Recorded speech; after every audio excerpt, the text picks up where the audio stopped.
Welcome everyone to our Humanity First conversation, self-accountability and community action. My name is Dr. Aswad Allen. I'm Emporia State University's Chief Diversity Officer. I'm happy to be able to facilitate this conversation today. My hope is that we engage in a robust dialogue around self-accountability, specifically as it relates to the decisions that we make with how we think about relating to others that may be different than us, specifically.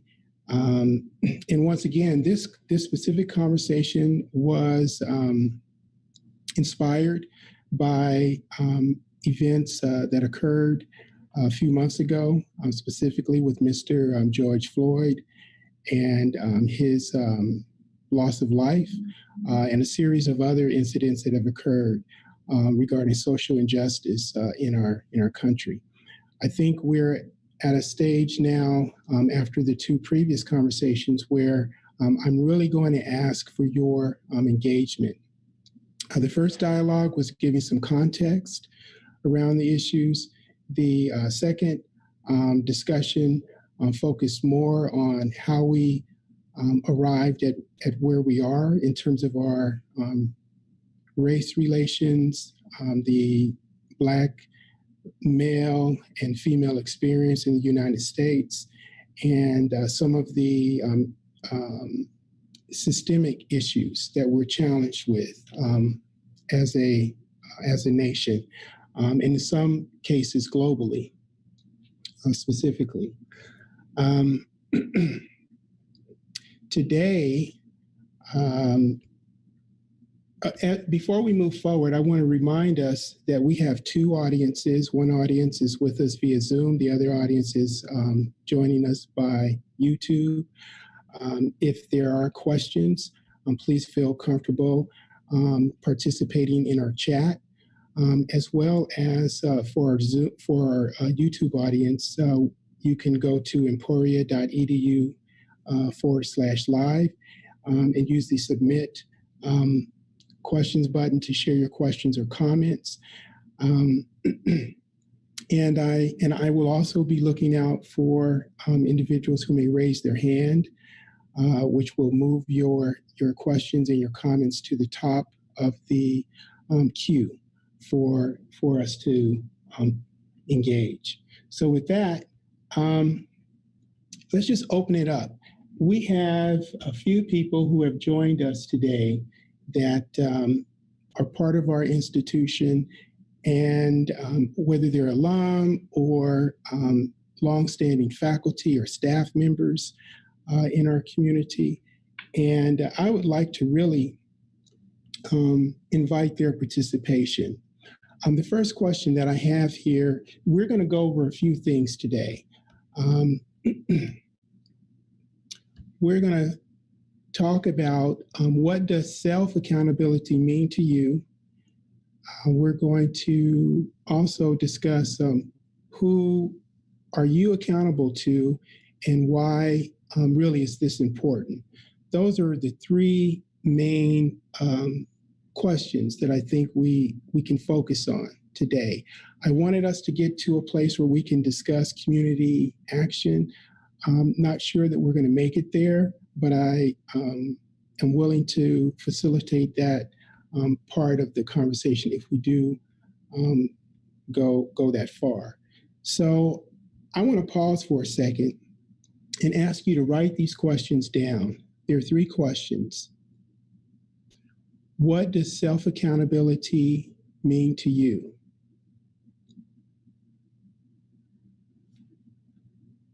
The second question is, who are you accountable to?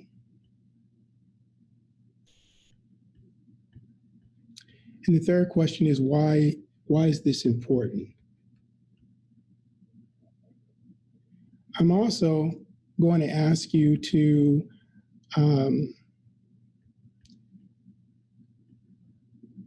think of these questions specifically in relationship to being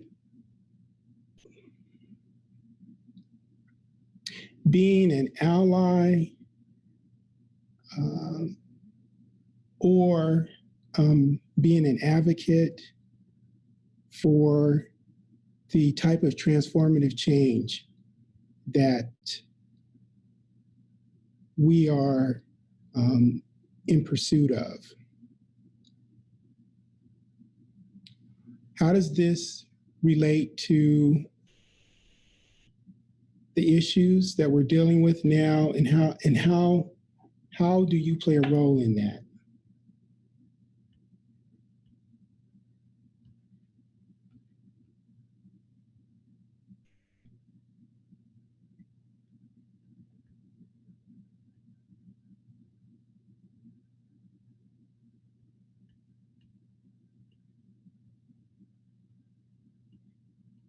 I would also like to invite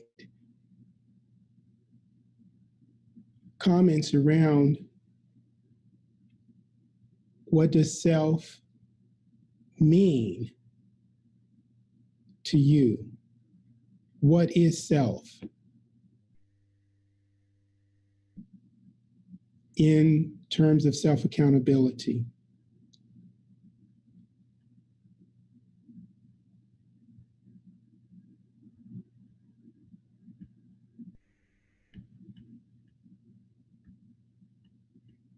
So I'd like to open it up for comments. Today I'm intentionally not choosing to present. I would like for us to have a dialogue.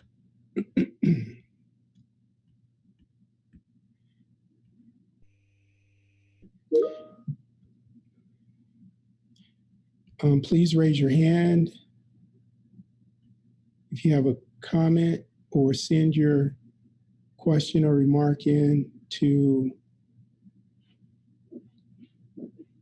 our website.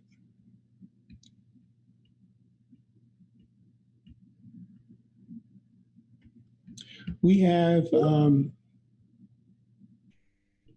that's emporia.edu/live.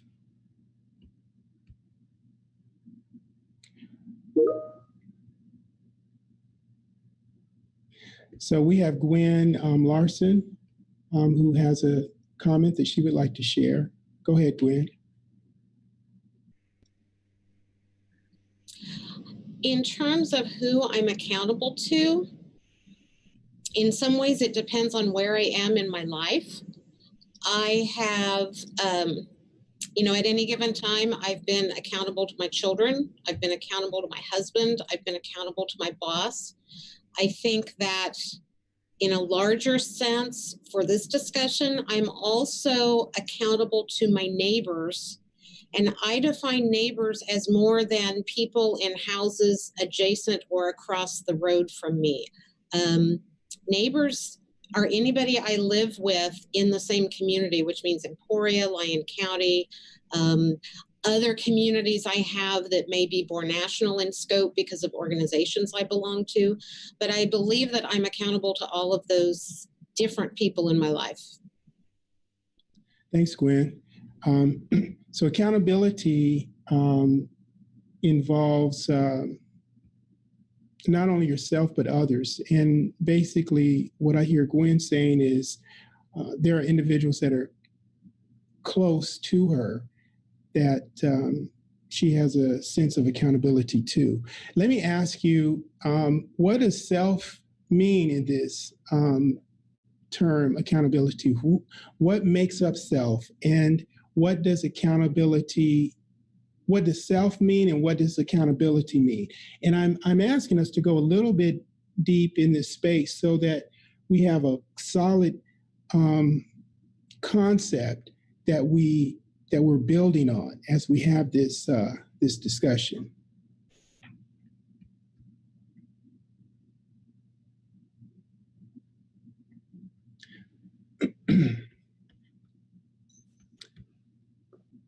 participating. And I know I didn't share with you that I'm going to call on you, but I am going to ask individuals like Giselle Taylor to share her thoughts, who I believe has joined us. I'm going to ask Brian Denton to share his thoughts. I might ask William King, one of our distinguished alums, to share his thoughts. Hey, Dr. Allen, this is Kelly. Since I'm a co-host, I can't raise my hand. Join us, Kelly. Thank you. Hi. I don't know if I'm answering your question the way you meant it, but when I think about self-accountability, to me, that means being open to continually growing and learning and acknowledging that there's gaps in my previous understanding and just continually working to grow that, close the gaps, and to seek out every opportunity and to engage in the conversation as much as possible. And for me, that's jumping in when I hear people saying things that maybe I don't agree with, or doing any kind of education in time as I can. And I would say, I'm also feel accountable to the university and to the students to make sure that I'm hearing where people are coming from and understanding so I can best communicate with them. And I sure feel accountable to my daughter, who I want her to just have a broader understanding of the world when she's, all as she's growing up, and not, wait till she gets to college before she starts to have conversations like this. Thanks, Kelly. So your sense of accountability motivates you to, I guess, to pursue continuous personal growth and improvement, to provide opportunities to your loved ones, specifically your daughter in this case, and to create learning opportunities for her as well, so that she's better equipped and more knowledgeable as she grows and becomes a woman and prepares herself to navigate this world. That's kind of what I hear you saying. I agree. That's a good recap. Okay. I think there was someone that had a hand up. And I'm sorry, this is the first time that I've actually had some technical issues, but I'm not able to see whose hand is up. Monique Norris. Do you have a comment, Monique?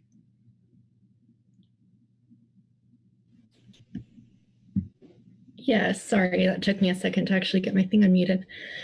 So I just wanted to speak on the part of self that I kind of am hearing from what you're saying is my own role in systemic racism right now, because I can, with self-accountability, can only do my part and hope that others follow suit. So I do have a role in that, whether or not I feel like I'm actively participating. And so with self-accountability, that's doing my own work without expecting, maybe not going to rallies where people see me, that's one part of it, right? But like doing my readings, doing my research, things like that, that's more internal, that other people can't see, where it is that accountability. That's good. Thank you, Monique. Yeah.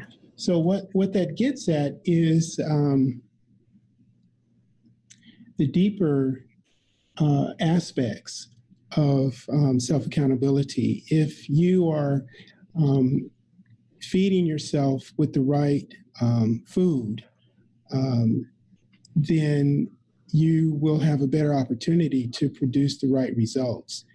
And in this case, what you read, what you are exposing your self to, the types of activities that you're involving yourself in to sharpen your understanding or to broaden your understanding has a lot to do with the journey that you travel, how you interact with other people, and the impact that you make in the systems that we all participate in. And when we think of self, when I think of self, I think of us like some of us do as three parts of a whole. We have our physical self, the flesh, I suppose, the muscles, the bones, etc. We also have that mental part of us, the mind, the soul, some would say. That's the part of us that has feelings and emotions, thoughts. And then, of course, we've talked a little bit about the spiritual part of our being in the last discussion. We didn't go too far with that, but that would be the third part, the deepest part, for those of us that believe we are three parts. And when we're talking about developing ourselves, it really is an intentional journey that we pursue in bringing all three of those parts of self to the optimal place. And in order to engage in deconstructing faulty ways of thinking and faulty systems that we navigate, these three parts have to be attended to in some form or fashion. So that's just a little comment there. Thank you, Michelle and Kelly and Gwen. I'm going to ask us to, I think I'm going to ask,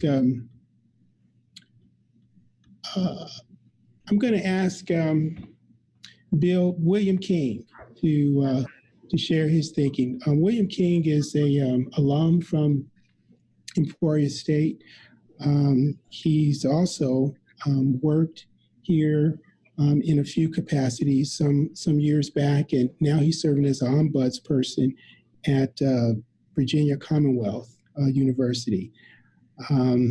He's one of our silent supporters, and he has been a mediator for over 25 years. And I'm going to ask him to just share a few words from his point of view.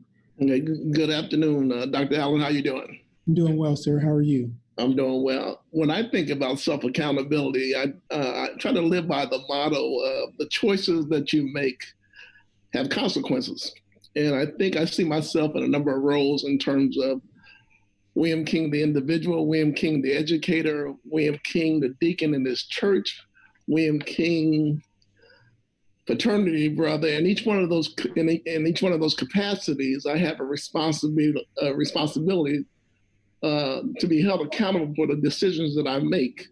And I think in each role, and then also the other one that I left out is William King, the father. Now my kids are grown, but in each one of those individual capacities, I think about how myself that I'm accountable for the choices that I make, and also the image that I leave for people who are looking at me, whether they see me in a leadership capacity or they see me in just a participatory capacity.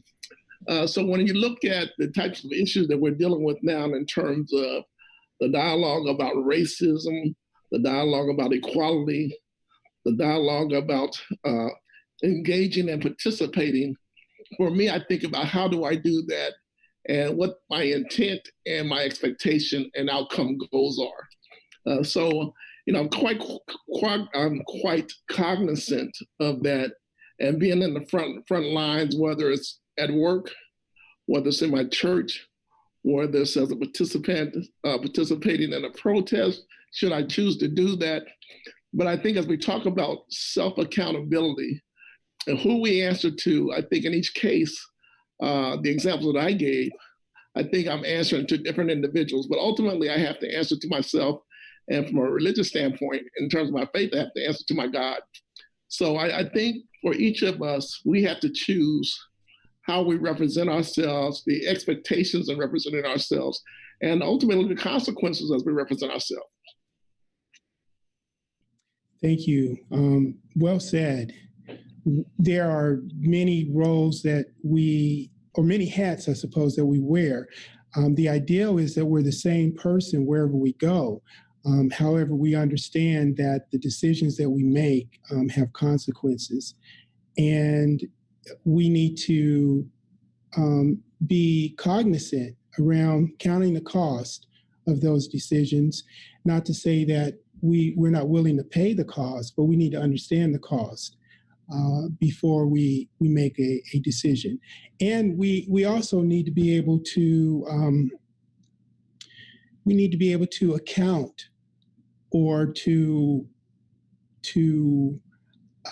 take the deal with, be answerable to others around those decisions and those actions. And there's a responsibility that comes to that. So I can appreciate what you said regarding the different roles: your personal role, your professional role, your role as a father, your role as a member of your church, a member of your fraternity, and then your role in the community at large. So thank you. We also had a comment by Art Gutierrez, who says, I think for the self piece, we need to try to intervene skillfully and not interact too emotionally in a way that will hurt our message.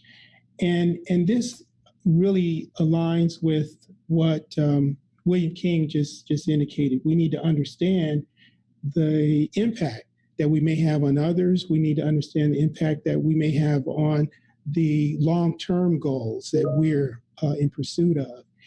And if we're weighing those effectively, then we can move forward in our choices and be willing to deal with the consequences. Michael Gonzalez has his hand raised. Go ahead, Mr. Gonzalez. Yes, hello, Dr. Allen. And hello, William King. We went to school in Prairie State eons ago, but so my point was, as a D&I practitioner, in the position that I and my colleagues are in, is you really, before accountability, you have to do your self-actualization. You have to know who you are and what you know, what you're passionate about, and also declare that you're going to be just kind of a continual student of D&I or humanity, whatever the case may be, and to make sure that you're self-checking yourself along that journey, because there are going to be times where you're going to have to acknowledge that there is an implicit bias, that you're part of the systemic racism, and kind of do a course correct. And I see a lot of people with positive intent that are wanting to jump in and help, which is always appreciated. And in this case, like Black Lives Matter, but they really haven't spent the time coming from their position on understanding who they are in order to know what Black Lives Matter is all about, or the xenophobia around our Asian communities with the COVID. So and then I think once you do that self-actualization, then you can move into accountability and feel a little more comfortable taking responsibility for your decisions and what you're communicating out. So thank you. Thank you, Mr. Gonzalez, and I'm glad that you were able to give Mr. King a shout out there. I'm sure he's happy to hear your voice. I want to ask you, would you please be willing to talk a little bit more about self-actualization? I understand what you're talking about, but I would like for you to dig a little deeper with that piece and give us some reasoning behind why that's so important. Self-actualization is really, it's really peeling open who you are and coming to the realization that there are some things that you thought were yourself and you weren't. So let me give you an example. I'm a Latino, and for the longest time, and actually it was when I was at ESU, was where I minimized who I was, and I leaned into the majority. And I leaned into the majority because that was what my parents had taught me. In order to be successful, you have to minimize your Latino culture, and you need to assimilate into the majority. So it was when I was working through my graduate degree that I sat back and said, that really isn't me. There are some components of the majority that I assimilate and I can use and leverage, but I had to go back and research who I was, because that helped me understand and appreciate how I think and what I really wanted to do. It also called out implicit bias, how I thought about groups and communities. You had to course correct. You had to admit to things. You had to embrace things that you didn't know about. And I think once you come to that true self, and you can appreciate that true self, which there are some good things and not so good things about you, then I think you go out and do what you're charged to do, whether it's diversity, inclusion, consulting like I do, or whether it's a marketing professor relating to students that are different from them, whatever the case may be. If not, if you don't get down to that core, you may be working off of a false narrative, and that's going to come to bite you at some point in time. That's good. That's good. It's that's very deep work, and it's good for us when we can do that deep work when we're younger, because as you've said, when we began to build on our thoughts and our beliefs, whether they're clear and correct and accurate about ourselves, or they're faulty. And from there, we have opportunities to impact our environments, our family, our friends, our workplace positively, or we have the ability to also have a negative impact. So self-actualization does have a critical role in self-accountability and any type of accountability. Thank you. I'd like to ask if there are any comments that Giselle or Brian would like to share regarding this piece, self-accountability. And I'm intentionally calling on them because I've had conversations with them outside of this dialogue that lead me to know that these are two thoughtful individuals that have personal experiences that I'm sure add value to the conversation. So I'm going to ask Giselle if you have any comments first. Okay, and I apologize because I do have to jet. I have a 12:30 that I'm semi-late for. But I wanted to echo that, Mr. King's breakdown of self-accountability is definitely spot on. I think of us all having a responsibility to educate ourselves, first of all, to know what it means to be aware and awake, and to contribute in ways that are meaningful. I believe that self-accountability in light of this discussion can be compared to the self-assessment that we're all being asked to do in light of COVID. If I'm showing up in a space and I know I have a temper, I'm putting everybody else at risk. And so it's important that we're doing sort of an internal reflection and Q&A of what are your own biases, what are your own acts of racism that maybe no one else knows but you know. It's not fair for me to try to hold someone accountable if I myself am doing the same thing. And so it can't be a one-way street. We all have to be accountable to ourselves to be growing, learning, and developing. And so it's important that we contribute actively to the work of All Lives Matter and therefore Black Lives Matter. Because as we echoed in the first session, all lives can't matter until all lives matter and Black Lives Matter. And so I think for me that self-accountability is looking within internally and making sure that I'm not internalizing what's going on, that I'm not taking acts of racism towards me and my people, and sort of acting out myself, right? That I'm still showing up to the conversation, to the space with an open mind, that I'm still willing and able to love in spite of, and that I'm holding myself accountable to myself, first of all, because I have a son that I'm raising. He's 11, and he's going to be tall for his age, and he may look like a threat to somebody else, but I have to walk out what that means, and that first starts with me holding myself accountable each day and saying, okay, Giselle, how are you showing up to the space? What are you doing? Maybe that comment could have been rephrased a little bit. And so it's very important that we are doing sort of that self-reflection. Thank you. Thank you, Giselle. Showing up correctly requires that we know who we are. And in order to know who you are, you have to do that self-work, which means examining your own thoughts, maybe even examining the way that you were raised, some of the things that you were taught growing up, the ways that you learned and the ways that you were taught, some of the things that were restricted from you or things that were limited,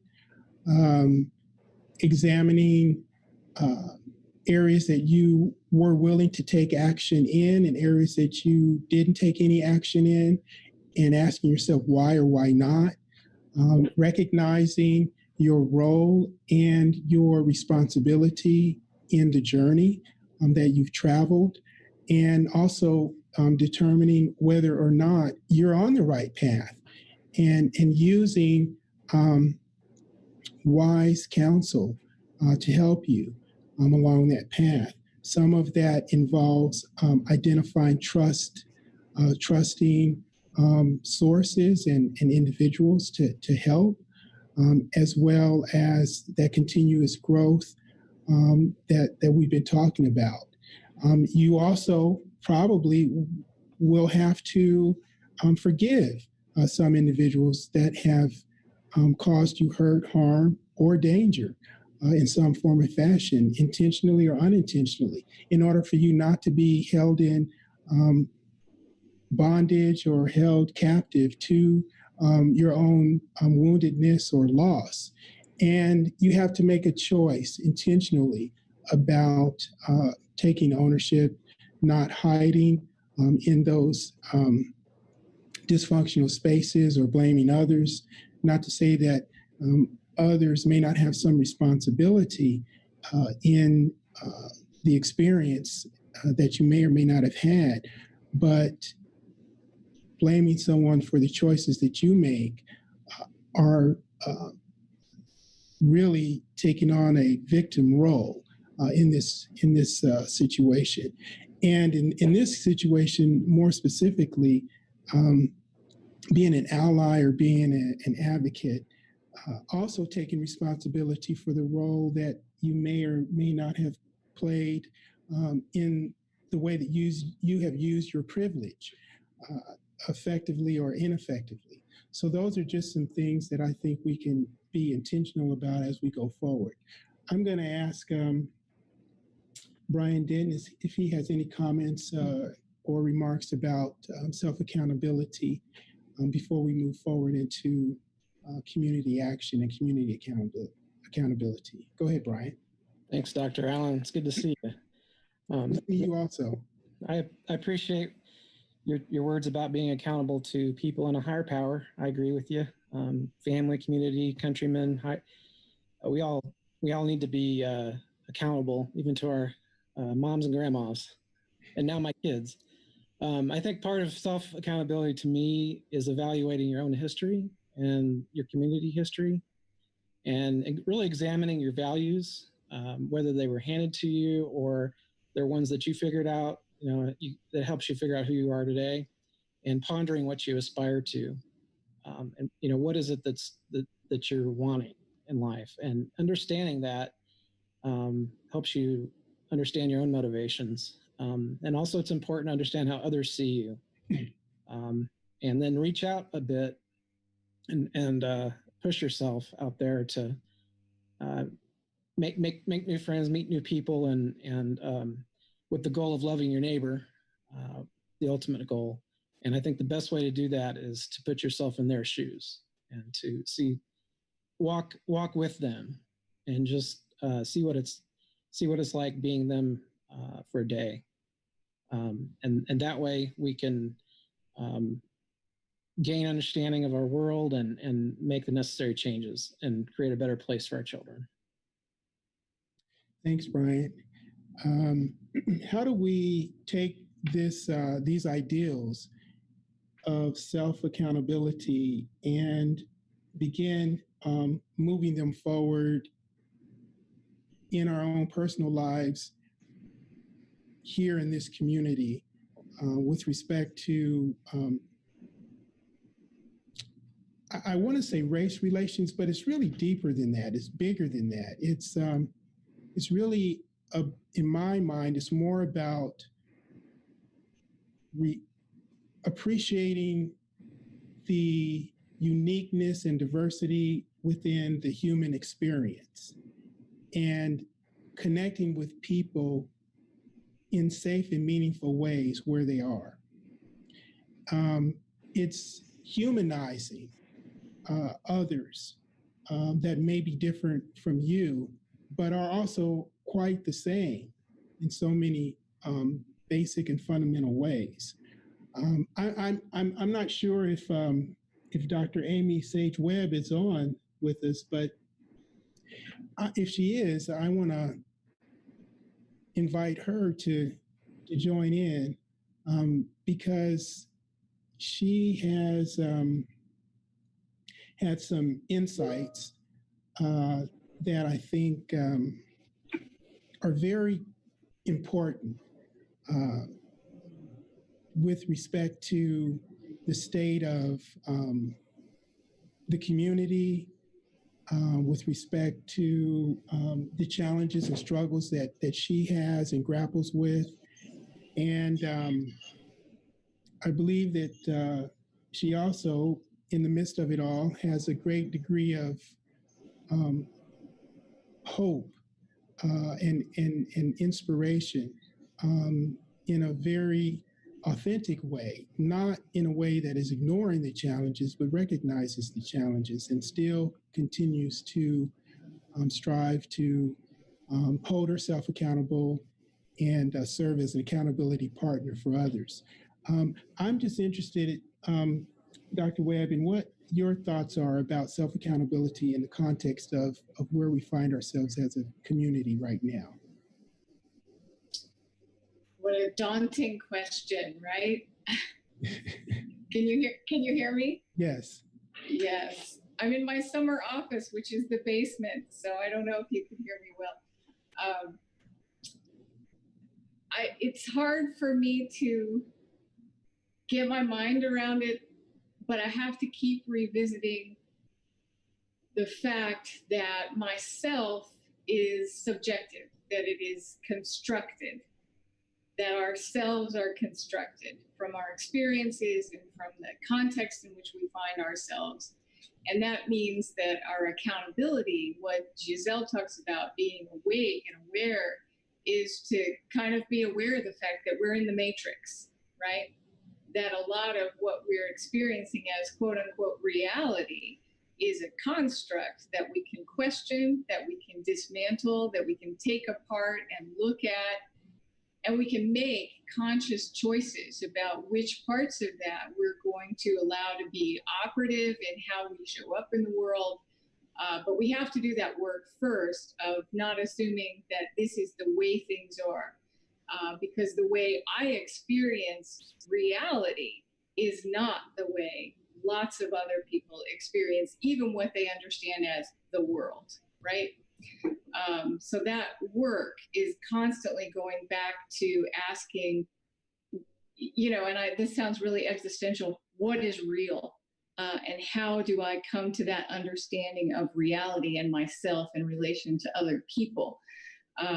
Now, in terms of action and operationalizing that, self-work for me personally has been to stay in the room, because I was raised around people who really enjoyed kind of fulminating against injustice out there.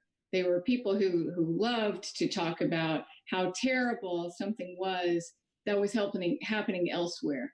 And I gained a lot of reward for that sort of crusading, take out the sword attitude, for giving the great speech in the faculty senate, or, finding causes to champion.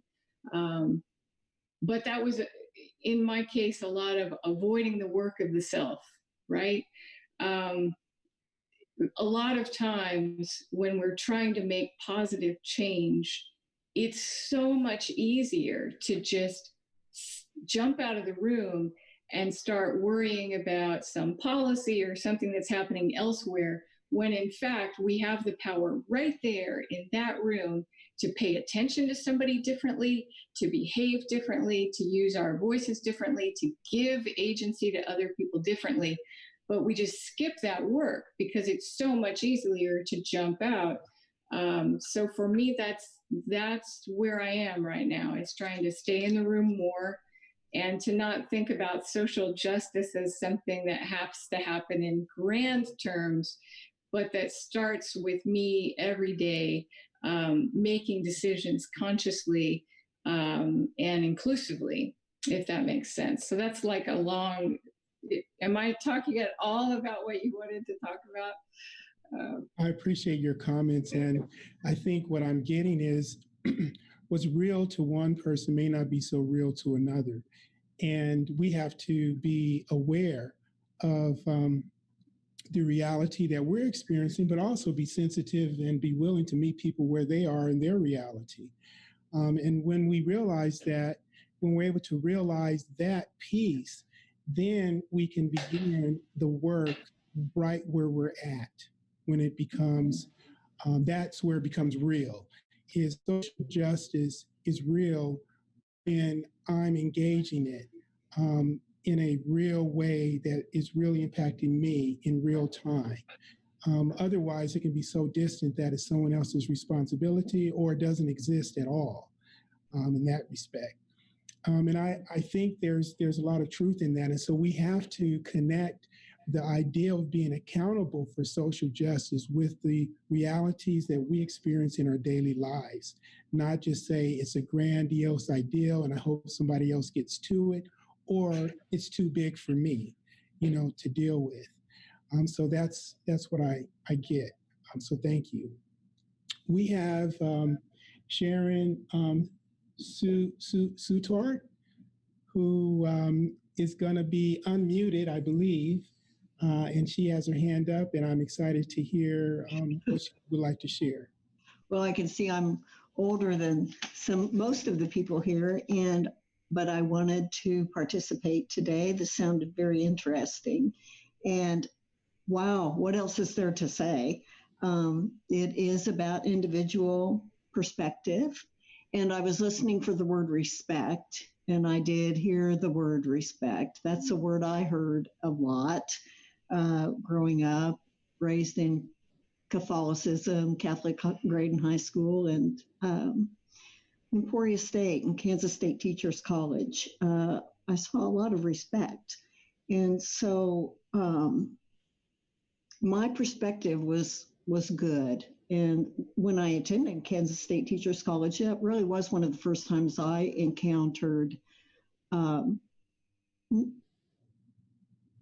different races after growing up in Johnson County. And I really enjoyed the experience and made a lot of friends and still have a lot of friends. And so in closing, I just say be honest with yourself and responsible for what you say and do. We're all human. So I hope that doesn't sound too preachy, but. Mm-hmm. Thanks, Sharon, for your comments. How do we move from this ideal of self-accountability to mutual accountability and social accountability?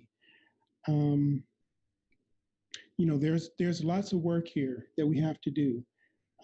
We have a nation right now that is struggling, I believe, with accountability. I believe that when there's a struggle from our leadership around accountability, then we lose sight of what accountability looks like for us in our smaller communities and in our circles of friends, even within our individual relationships. Accountability is important because it establishes trust. When accountability is in operation, and right now, we have to consider how we are going to become accountable, really to understanding, being willing to understand the different experiences that we have in our communities and in our nation and in our world, in order to bring forth the humanity that we value. And there are some specific things that I think that we can do. And with the few minutes that we have left, I'm hoping that we can get to that. Before we do that, Carl Burrow has raised his hand, I believe. And let's hear from Carl. Can you hear me? Yes, I can. Thanks for joining us. Good afternoon, everyone. And basically, I just wanted to touch on two things. On all the subjects that you spoke about, if everybody will kind of listen to where you were going with each topic, the number one thing was respect. When you respect each other's culture, you take the time to learn about it. Once you learn about it, then a lot of times your judgment will change from the preconceived judgment that you had before. So I just wanted to say these are some great topics, but the main thing that you said was respect.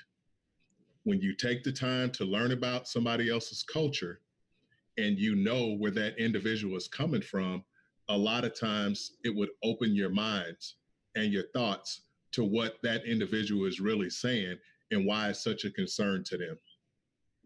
Thank you, Ms. Burrell. I want you to hold on here. Don't leave so quickly here. Carl is an alum from ESU.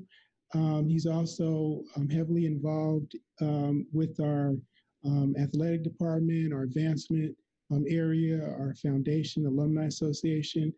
I know that he mentors young people, not just here in this area, but across the country, probably in St. Louis, probably Texas, and some other places. And so I'm going to ask you, Carl, to talk a little bit more about what you think respect looks like from a person who's not Black. What does respect look like for a person who's not Black respecting a person who is Black, in your opinion, based on your experiences? Now, that's a great question, and I'll give you the perfect example. I'm from the inner city in St. Louis. So when I got to Emporia, that was my first time ever playing with anybody other than a Black person. That's the first thing.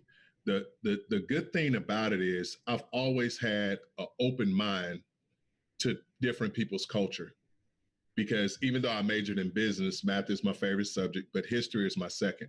I love to learn about people. I want to know what makes them tick, and I also want to know what drives their culture. Now, when I got to Emporia, like I said, I get into the locker room, it's probably 15 Blacks, several Hispanics. I had never been around a Hispanic before in my life. You know, I had never been around an Indian before in my life, you know, and in St. Louis, we saw the Caucasians, but at the same time, didn't really have a whole lot of friends. So going to Emporia was perfect for me. And I'll tell you why. The good thing about being a football player, you have to come together as a team and you see each other every day. So when you're in that locker room, you're learning different people's cultures just by the conversations that you hear. That's what really opened up my eyes to say, this is why an individual looks at this particular, ethnicity, whether it be good or bad, because a lot of times just hearing conversations with people, you listen to what their thoughts are. Right. But the good thing is, once you've been together for a long time and that individual begins to see you open up to them and tell you why they feel the way that they feel, that's where the respect comes in. That's where the open mind comes in. And that's also where it changes your thoughts about individuals, because you're learning. You're not just looking at it from afar, you're actually engaging with that individual. Right. Okay. Thank you. Thank you, Carl. So there's a challenge in that, I hear. And the challenge is to find someone that you feel safe with, someone that you have a relationship with, a trusting relationship with, someone who might be different than you, and explore a little bit about who they are and share with them things about yourself, and allow that growth to take root and to take hold, and make that a pattern in your life. Challenge yourself to do this for, let's say, a half a year. Give yourself 2 quarters to pursue this ideal, and let's see what comes out of it. I think we'll have some good experiences and some good insights that we can share. Thanks again. Okay, we have another comment submitted here. There's no name to it. It's about easy versus difficult. It is work, and so many of us take the easy way around an issue. My recommendation is to stretch yourself, get out of your comfort zone. My experience is that by doing so, your comfort zone grows. And that's the comment. And that's true. If you want to grow your territory of influence, of impact, if you want to grow your network, then you have to be willing to step outside of that space that you already operate in, even if it's just by inches or by just a few feet. And then it will grow to that extent. And then the next time you step out a little bit more, and it will grow to that extent.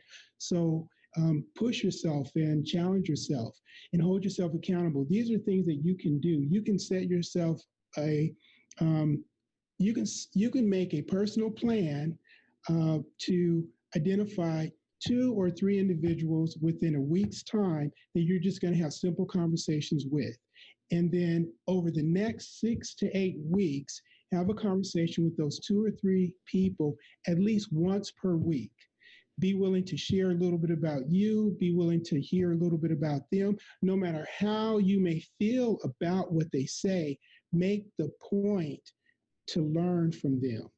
That's the main point, is to listen, to learn in order to understand, not necessarily to debate or to try and qualify or to or respond to. Just simply make that a simple goal and see how much you learn in that short period of time. Once you establish those relationships, then you can build accountability partnerships where you have someone who can help you be accountable in the areas of your own personal growth. If you have an interest in social justice, which I hope that you do, then you're creating a personal network and a personal partner to walk that part of your journey with you.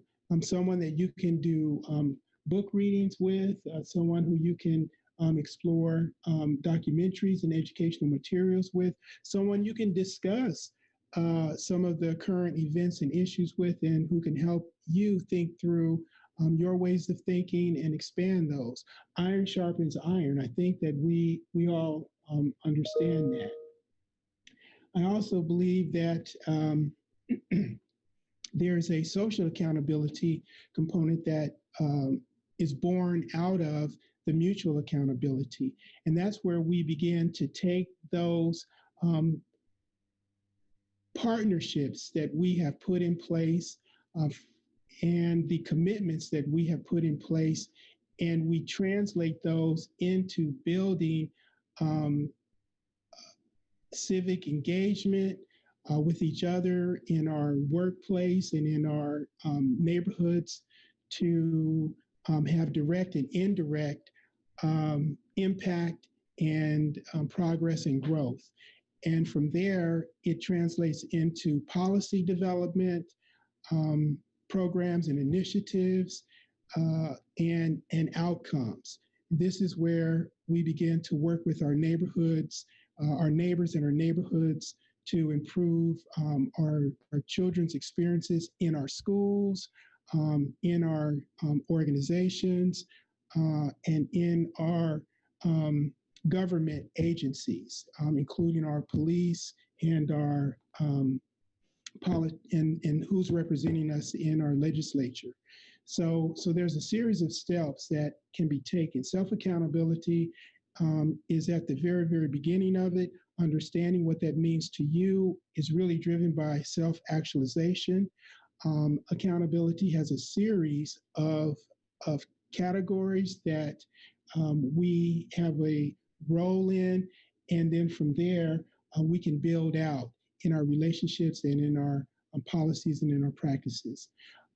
With that, I think we're going to come to a conclusion here. We're at 1 o'clock, and I would like to thank our participants all across the board, our alumni, our staff, our faculty. We also have some students on the line, so thank you, students. And we may have some community members that joined us as well. Thank you.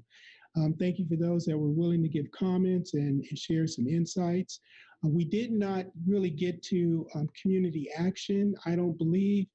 One of the ideals that I would like is to ask you all to send me an email at AALLEN29 at emporia.edu.edu. That's Allen, AALLEN29 at emporia.edu with what you would like to see as our next conversation.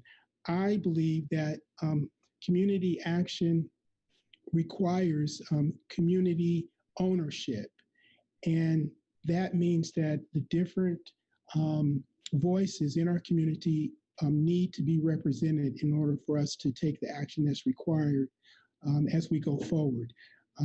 We are talking about race relations, specifically as a result of the incidents around social injustice and systemic racism that we've witnessed.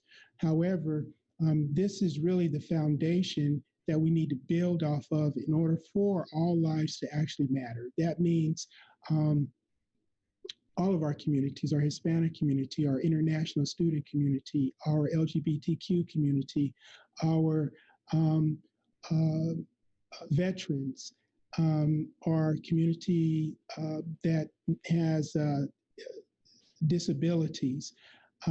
We want to keep the conversation going, and we want to really translate this conversation into action, working with our, on campus specifically, working with our policies through human resources, working with our practices across campus in our programming, working with our relationship of Emporia, our campus police, our city police, working with our student government, working with our faculty senate, working with our staff, different groups and communities that are represented there.